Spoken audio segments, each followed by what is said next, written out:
Hi, నేను విద్యను. Video చూసి వెళ్ళిపోకుండా ఆ ఛానల్ని సబ్స్క్రైబ్ చేయండి. ఒక మహానుభావుడు చెప్పాడు, అద్దం ముందు నిలబడి రోజు ఇలా అడగాలంట, నాకు 10 లక్షలు కావాలి, నువ్వు ఇవ్వు విశ్వం అని. అలాగే ఎల్లో కలర్ పేపర్ మీద నిద్రపోయే ముందు నాకు 20 లక్షలు కావాలి, ఇవ్వు విశ్వం అని రాయాలంట. అలాగే రావి చెట్టు దగ్గరికి వెళ్ళి కోరుకోవాలి అని చెప్పారు. అప్పుడు రావి చెట్టు కూడా మీకు కావాల్సిన 20 లక్షలు లేదా అంతకన్నా ఎక్కువ కూడా ఒక వారం రోజుల్లో మీకు ఇచ్చేస్తుంది అంట.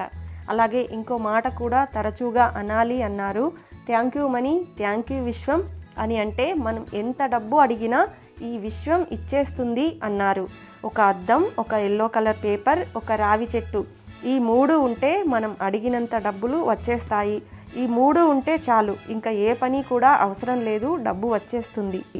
ఇప్పుడు నేను చెప్పిన మాటలన్నీ యూట్యూబ్లో ఒక పెద్ద ఆయన చెప్తున్నారు.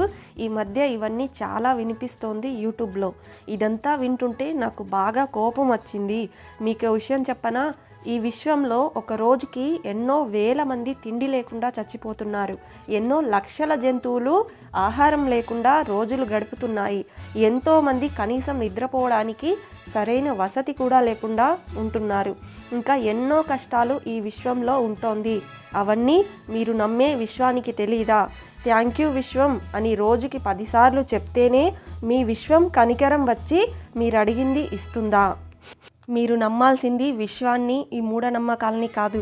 కత్తి కన్నా పదునుగా ఉండే మీ బుర్రని, 1,00,000 కంప్యూటర్లకి సమానమైన మీ మేధా శక్తిని. మీరు డబ్బు సంపాదించి ధనవంతులుగా బతకాలి అంటే అది మీ ఆలోచన విధానం మీద ఆధారపడి ఉంటుంది. మీ ఓటమి కానీ మీ విజయం కానీ మీ ఆలోచన నుంచే మొదలవుతుంది. Save money, save family.